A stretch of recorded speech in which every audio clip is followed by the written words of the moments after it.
Today's video is regarding a Canon Pixma printer, and I'm going to show you how to use the automatic document feeder to save the documents as a JPEG or a PDF file.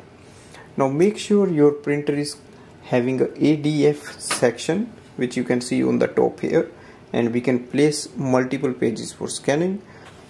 Now place the pages here facing upward.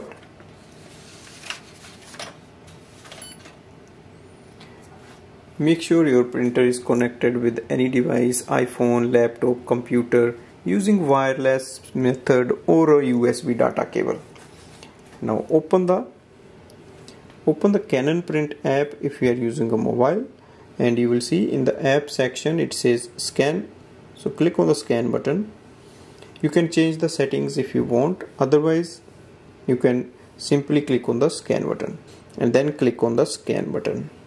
Automatically it will start taking the pages.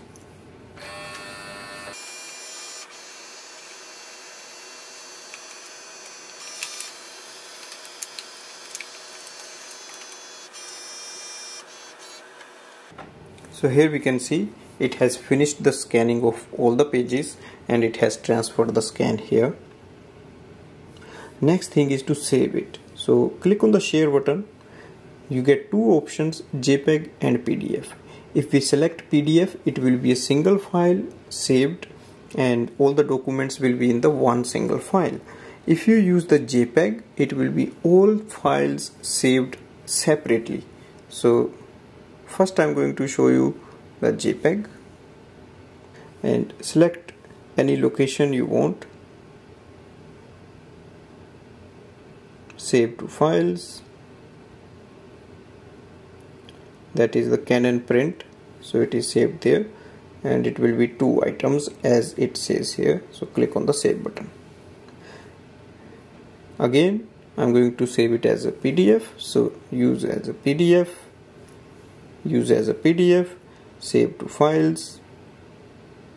Here you won't see like saved as 2 pages because it will be a single page, and click on the save button.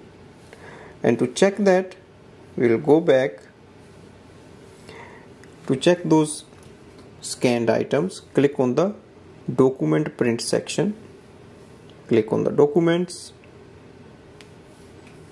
So you can go to the documents here and you can just check your scannings will be available here. So this way we can use the automatic document feeder tray, and then we can scan the pages and save it. Thanks for watching.